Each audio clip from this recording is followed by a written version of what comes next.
वक्फ bill पर जहां तक भारतीय जनता पार्टी सरकार की बात है, भारतीय जनता पार्टी तमाम मुद्दों पर इस देश में फेल हुई है और उस मुद्दों से जनता का ध्यान भटकाने के लिए वो बार बार किसी न किसी बहाने हिंदू मुसलमान करती है। जहां तक जमीन के कागज की बात है, अगर आज के डेट में आपकी ही जमीन अगर गांव में है, शहर में तो हर कोई खरीद के बसा है, लेकिन अगर आपकी ही जमीन गांव में है तो आपके पास भी अपने पुश्तैनी जमीन का तमाम कागजात नहीं है। पूरा का पूरा इस बार पीडीए इस कंडीशन में है कि भारतीय जनता पार्टी की नफरती सरकार को इस बार उत्तर प्रदेश से सफाया होने जा रहा है 2027 में, और उत्तर प्रदेश हरा करके देश से भी इनको हटाने का काम करेगा।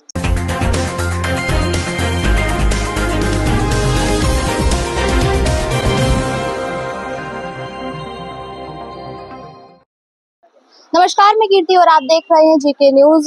कल लोकसभा के अंदर वक्फ संशोधन बिल जो है उसे पास कर दिया गया है। सरकार के पक्ष में पड़े वोटों के बाद सदन में भारी हंगामा देखने को मिला। विपक्ष लगातार इसका विरोध कर रही थी, उनके विरोध के बीच ये बिल पास हुआ है और अब ये राज्यसभा में पेश किया जाएगा। इसको लेकर के लोगों को क्या कुछ कहना है, चलिए जानते हैं। यहाँ पर हमारे साथ तमाम लोग उपस्थित है। सर, क्या नाम है आपका? कमलेश पांडे, मैं समाजवादी पार्टी का विशेष आमंत्रित सदस्य हूँ और पथरदेवा विधानसभा में काम करता हूँ पार्टी का। सर, जिस तरह से लोकसभा के अंदर वक्फ संशोधन बिल अधिनियम जो है वो पास हुआ, इसको लेकर क्या कुछ कहना है? सरकार लगातार इसके पक्ष में जवाबदेही कर रही है, कह रही है कि ये मुसलमानों के पक्ष में है, इससे उनकी भलाई होगी, और विपक्ष लगातार इसका विरोध कर रहा है, कह रहा है ये केवल मुसलमानों की जमीन को अधिग्रहण करने का एक तरीका है। देखिए, वक्फ बिल पर जहां तक भारतीय जनता पार्टी सरकार की बात है, भारतीय जनता पार्टी तमाम मुद्दों पर इस देश में फेल हुई है और उस मुद्दों से जनता का ध्यान भटकाने के लिए वो बार बार किसी न किसी बहाने हिंदू मुसलमान करती है और हिंदू मुसलमान करके ही वो कई ऐसी कमियां हैं भारतीय जनता पार्टी को कि जिसको वो छुपा रही है। जबकि ये बिल निश्चित रूप से ये मुसलमानों ने ही अपनी जमीन जब वक्फ बोर्ड को दान दिया है तो वो उनका अपना जमीन है, वो उससे उनकी व्यवस्था, उनके धर्म का, गरीब लोगों का भला होता है। लेकिन अगर ऐसा भारतीय जनता पार्टी कर रही है तो मेरे समझ से ये उचित नहीं है। लोगों को ये कहना है कि अगर दान में मिली है जमीन मुसलमानों को या वक्फ जमीन को तो उसके कागज पेश किए जाए, लेकिन मुसलमान जो है वो कागज पेश नहीं कर पा रहे हैं। जो वक्फ की जमीन के जो रखरखाव कर रहे हैं वो कागज पेश नहीं कर पा रहे हैं। इससे ये साफ जाहिर होता है कि जमीन अवैध है या सरकारी जमीन जिस पर कब्जा किया गया। देखिए, जहाँ तक जमीन के कागज की बात है, अगर आज के डेट में आपकी ही जमीन अगर गांव में है, शहर में तो हर कोई खरीद के बसा है, लेकिन अगर आपकी ही जमीन गांव में है तो आपके पास भी अपने पुश्तैनी जमीन का तमाम कागजात नहीं है। कारण कि उस समय हम लोग गांव में रहते हैं, हमारे ही बाप दादा तमाम लोगों को अपनी जमीनों में बसा दिए और वो लोग करीब सैकड़ों साल, 150 साल से वो परिवार काबिज है, और जब वो परिवार काबिज है तो हमने उनको दे दिया है ना। अब वो जान रहे हैं कि हमारा है, हम भी जान रहे हैं कि उनका है। अब उनसे कोई कागज मांगे कि आप कागज दिखाइए तो कहाँ से कागज दिखाएंगे? तो जैसे कि अभी ये लोकसभा के बाद राज्यसभा में पेश होगा तो समाजवादी पार्टी किस तरह से इसको रोकने की कोशिश करेगी? क्योंकि लगातार उन्होंने कहा कि हम पीडीए समाज के साथ है, मुसलमानों का हम समर्थन कर रहे हैं, और इस बिल के खिलाफ में लगातार जवाबदेही कर रही है समाजवादी पार्टी। देखिए, समाजवादी पार्टी किसी का समर्थन नहीं कर रही है। समाजवादी पार्टी गलत कार्यों का विरोध करती है और सही काम की सराहना करती है।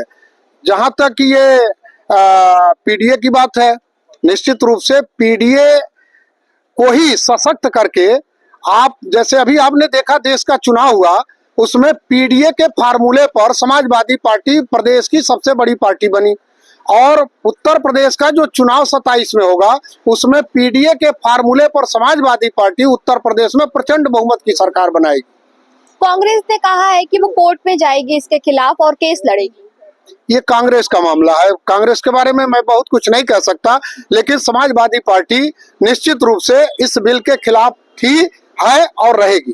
सर, कोर्ट में सिर्फ वक्फ बोर्ड की बिल की बात नहीं है, इससे पहले भी जो तमाम मुद्दे देश में उठाए गए जिसका विपक्षियों द्वारा विरोध किया गया, वो कोर्ट में मामले चल रहे हैं, अभी तक किसी पर फैसला नहीं आया। क्या आपको लगता है कि कोर्ट इस पर सुनवाई करेगी? बात जहां तक संपत्ति की है तो इस देश में कई ऐसे जगह हैं, धार्मिक जगह है, जहां लाखों लाखों टन सोने और अरबों अरबों रुपए उसमें पड़े हुए हैं।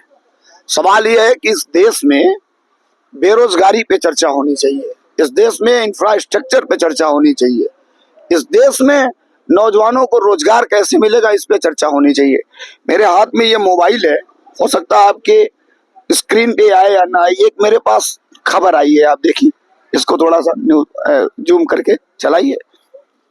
तो ये किसी अखबार ने निकाला है, तो अगर ये सच्चाई है तो फिर इस पे भी तो बहस होनी चाहिए। ये है किसका?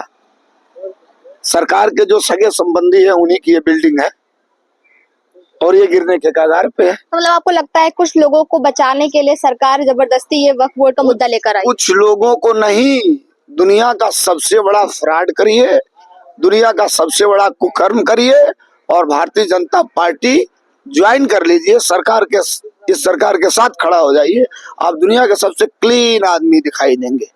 पूरा का पूरा इस बार पीडीए इस कंडीशन में है कि भारतीय जनता पार्टी की नफरती सरकार को इस बार उत्तर प्रदेश से सफाया होने जा रहा है 2027 में, और उत्तर प्रदेश हरा करके देश से भी इनको हटाने का काम करेगा। बीजेपी कह रही जो पढ़े लिखे मुसलमान हैं जो अपनी भलाई चाहते हैं वो इस बिल के साथ हैं, बाकी जिन्हें बहलाया फुसलाया जा रहा है, बहकाया जा रहा है, केवल वही विरोध कर रहे हैं। एक सवाल आपसे, इनके पूरे कैबिनेट में, इनके पूरे सांसदों में, इनके पूरे सरकार में ये मुसलमानों के बहुत बड़े हितैषी हैं। आप पत्रकार हैं, आप गिन के बताइए कि जिनकी बात कर रहे हैं उनको अपने अंदर सहभागिता कितना इन्होंने दिया है कोई इनके पास?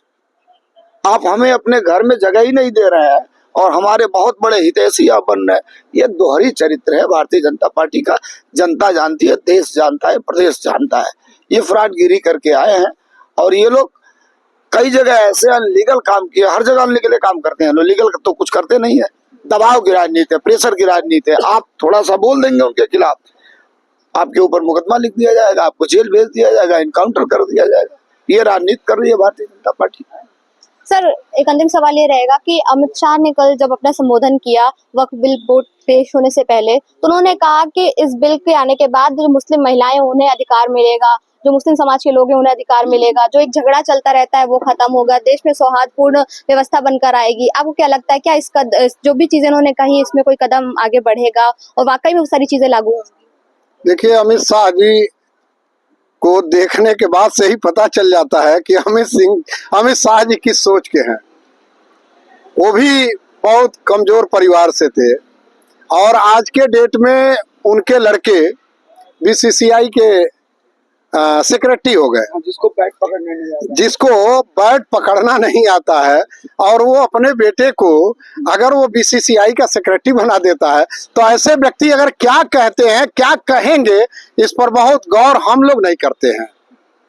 सर, अच्छा, आप लोग किस तरह से राज्यसभा के अंदर इस मुद्दे को उठाएंगे? क्योंकि जैसे अखिलेश यादव जी का भी बयान आया था कि वो हम कभी भी वक्फ बोर्ड बिल के समर्थन में नहीं थे, ना है और ना आगे रहेंगे। नहीं, दो बात एक मिनट सुन लीजिए। इसके पहले पूर्ण बहुमत की सरकार में थी भाजपा, उस समय इस बिल को नहीं लाई। एक तीर से कई निशाना चलाती है। इस बिल को ला करके उन्होंने छोटे छोटे दलों को निपटा दिया। जो दल इसका छोटे छोटे दल समर्थन किए हैं उनकी राजनीति को भाजपा ने खत्म कर दिया। समाजवादी पार्टी और समाजवादी पार्टी के नेता अखिलेश यादव को पूरे देश के लोग पसंद करते हैं। भारत की राजनीति में एक ऐसा नेता है जिसके सफेद कुर्ते पर कोई दाग नहीं, उस नेता का नाम अखिलेश यादव है और अखिलेश यादव का स्टैंड पूरा क्लियर है। जो आपने अभी सवाल किया कि महिलाओं के अंदर वो बढ़ेगी, हमने महिलाओं को सम्मान दिया। जो अपने घर के महिलाओं को सम्मान नहीं देगा वो दूसरे घर के महिलाओं को क्या सम्मान देगा? पहले अपने घर के महिलाओं को सम्मान दे, उनको अपने हक और हकूक से उनको ये कराएं, उनको सुशोभित करें और अपने बगल में खड़ा करें, तब दूसरे के महिलाओं की बात करें। तो राज्यसभा में इस बिल को रोकने के लिए, पास ना हो उसके लिए आप लोग क्या रणनीति बना रहे हैं, कैसे आगे बढ़? समाजवादी पार्टी और समाजवादी पार्टी के नेता जो भी रणनीति लाएंगे, क्योंकि राज्यसभा और लोकसभा के अंदर का मामला है, तो राज्यसभा में जो समाजवादी पार्टी अपना स्टैंड लेती है हम उसके साथ हैं। तो जैसा कि आपने देखा, यहाँ पर उपस्थित तमाम लोगों से हमने बात की, सबका ये कहना है कि इस बिल के आने के बाद मुस्लिम समाज के किसी भी तरह का फायदा नहीं होने वाला है। जो भी ये बिल लाया गया है वो सरकार केवल अपने ही लोगों के फायदे के लिए लेकर आई है, अपने ही लोगों को बचाने के लिए, उनकी जमीनों को बचाने के लिए लेकर आई है। और समाजवादी पार्टी का जो स्टैंड है वो बिल्कुल क्लियर है, वो ना कभी इस बिल के साथ थी और ना कभी आगे इसका साथ देगी। कैमरा पर्सन के साथ में कीर्ति, GK न्यूज़।